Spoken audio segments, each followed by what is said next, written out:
The new season of World of Tanks brings a brand new free vehicle that you guys can pick up at level 25 of the season ranks. Of course, we are talking about the name that shares, or the tank that shares its name with the season, the Valiant Tier 5. And it's very, very rare that you probably see a Tier 5 replay on this channel, since I just don't usually enjoy Tier 5 because I feel just a little bit dirty when I drop down here, and having played like 25,000 battles in the game and having the experience of playing majority Tier 10, it feels a little bit naughty to be playing up against some of the newer players that probably haven't managed to get themselves some of those Tier 10 tanks. But the whole point in this video was to actually play the new tank, since you guys are going to be picking this one up and potentially playing it. And let me just say, this tank was actually a surprising nice vehicle to play. Now, for those of you that do understand about tanks like the Valiant, for example,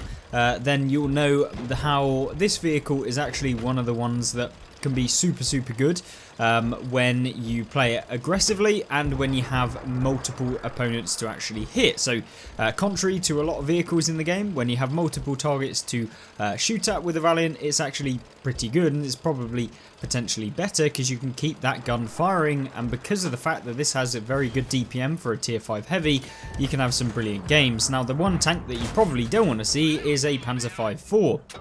So why don't you want to see a Panzer V4? Well, it's because it has 1.5 times the hit points that your vehicle has. It's heavier, and it's also way more broken. But the good thing about this vehicle compared to the Panzer V4 is that you can club it quite nicely with the damage per minute. Now, unfortunately for the enemy Panzer V4, he finds a player that isn't just a brand new one, and so his seal clubbing experience is probably not as good, and he's going to find himself empty and back in the garage, even with his teammate still in the game, who's also playing the Panzer V4. Totally perfect player here, not completely trying to break the game.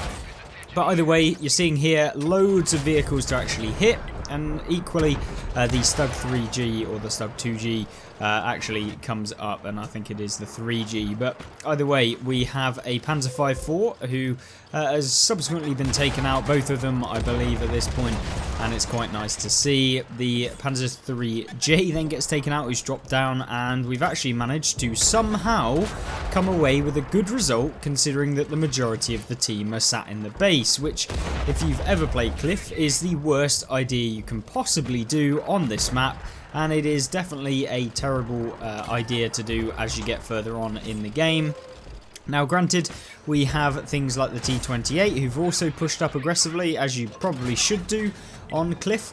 I mean, I don't have any problems with the enemy team's deployment. Maybe that they just didn't capitalise on the actual plays that they made, and losing their top tier heavy / medium tanks in the Panzer V4s was probably not ideal for them straight away at the beginning of the game, thinking that they could just ruffle stomp the opponents. But either way, so far had a good game until the artillery player decides he's going to land a lovely little shell, and the other artillery also comes with his big old chunky round, and you can see, I believe that these are the Gorilla from what I can gather.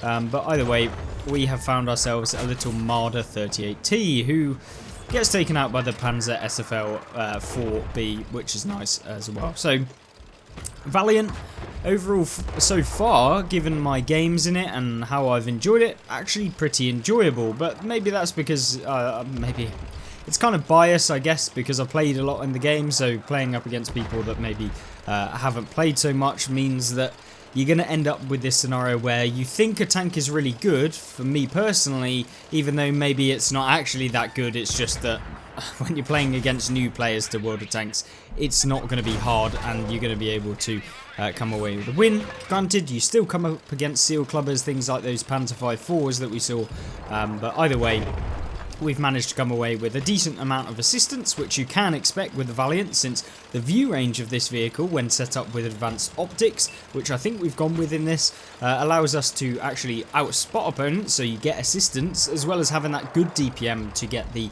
actual damage, and it's allowed us in this replay in particular to get nearly 1300 actual damage and nearly 1600 assist.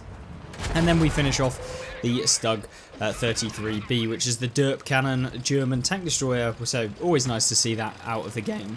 And yeah, very, very decent game, and there is only 2 enemy artillery pieces that we can go towards finishing off, and we always love taking out the RE in the game, the RNG out of the game, always nice to have. Now I crashed myself into one of the boys, I think the Chinese tank destroyer maybe at tier 4 or 5, either way.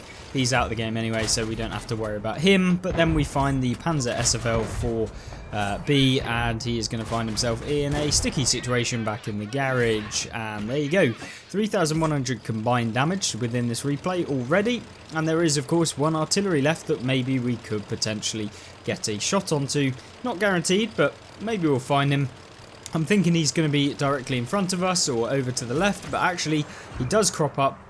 He's a little bit further over to the left than I was expecting, but we get 1 shell into him and he subsequently gets taken out by the tier 4 toaster, or maybe it's the tier 5 toaster. Pretty sure it's the tier 5 after the Marder 38T, but there you go, a very good result, you know, 3,200 combined damage, nearly 3,300, a patrol duty medal on this heavy tank. Yeah, I mean, a very good result, even though, you know, it's classed as a tier 5 medium, it's actually a heavy tank. Think of it as a Matilda, really, at tier 5. So yeah, nothing too spectacular there. But we'll jump into the next replay and you guys will see a little bit more. So it's always great seeing a tier 5 come up in a tier 5 matchup, but what about when you are kind of stuck in a awful matchup, which happens to be tier 7? So this is the worst matchup you could possibly be in. You're playing up against things like the Dreadnought, which can one-shot you. You're playing up against SU-152, which can one-shot you. You're playing up against the German derp cannons, the Sturmpanzer, which can, let me guess, one-shot you. And you've also really not got any armour at this point when playing in this vehicle in this sort of matchup, because everything can pen you.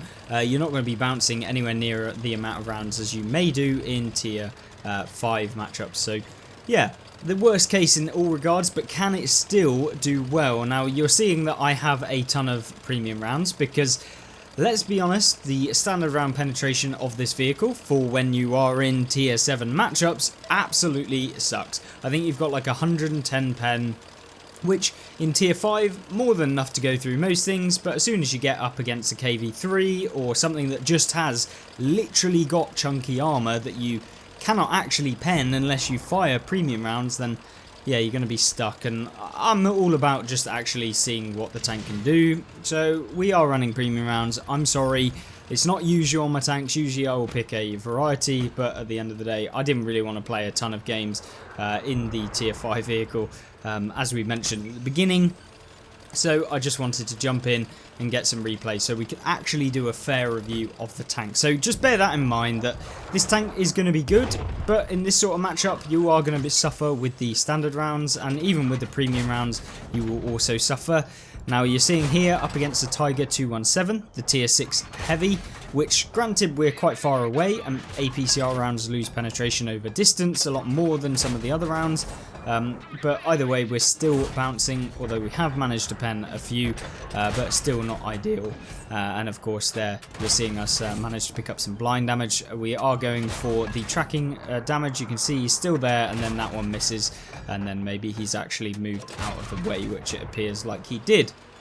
But good result at the beginning, picked up basically the same amount of hit points that our tank has in combined damage, and we want to make sure that we're getting as high as possible. And this replay was actually a very good one, playing up against these tier 7s, and we're actually able to compete with them. We come out with a really good damage result, which is why it's showcased. But I always find like people complain about being bottom tier a lot of the time, but these results do showcase that yes, you might be at a disadvantage if you're like one-on-one, but you have to use the other aspects of World of Tanks to come out with a win. You know, yes, a tank might have double your alpha, but if you make sure that you pull back behind a building and they cannot shoot you, then you're not taking any damage. So you can still utilize like the core aspects of the game, spotting and stuff like that, to outspot opponents, to deal damage at range.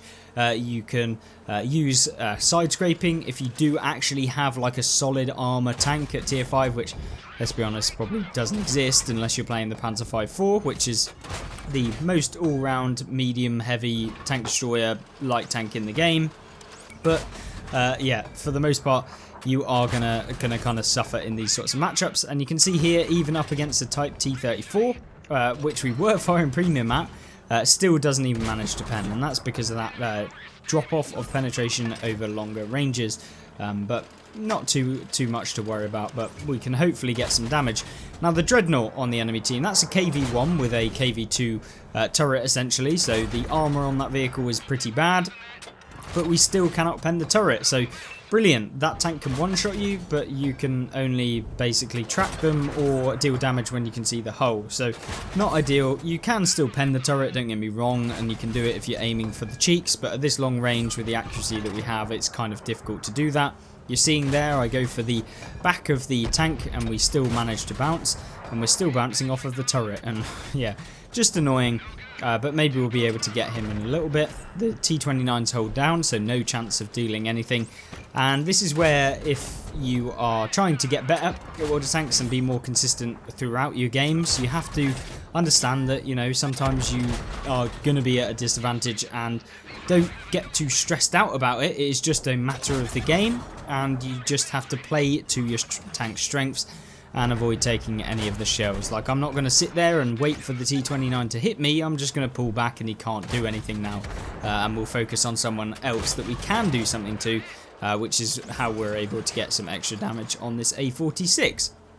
And then once this A46 is out, maybe we can then get some damage on this tank destroyer in the middle, or maybe we can find someone else who's going to be out in the open that we can pen. So all the sort of things that you want to be using. Now I know that at this moment in time I'm thinking, it's not particularly great. The enemy team are actually getting a little bit further forward. We have to deal with this Ram 2, which to all intents and purposes is a pretty good tank at tier 5. I'm not going to call it overpowered or anything, it just has a really good fast firing gun that if it can manage to pen you is going to be a pain. But we're able to fire quite a few rounds. I missed my shell, which is my bad, and of course we finish him off either way, since this tank has a really nice gun in the first place. But there you go. Now we're up to 1800 damage in this tier 7 game, so a tier 7 would probably be okay with having 1800 damage, but a tier 5 in this sort of matchup, very happy with getting that amount of damage. And there is still the potential that we lose. We are capping. The enemy team have tried to cap, or at least we're going through the cap, which is this A46 I believe, or A44, the tier 7. We try and get a shot on him, but I don't decide to fire because we're out in the open. That tank is going to be able to, like, really quite easily take us out since we're out in the open, so I don't want to mess about too much, and maybe we can finish him off when he goes towards the artillery piece.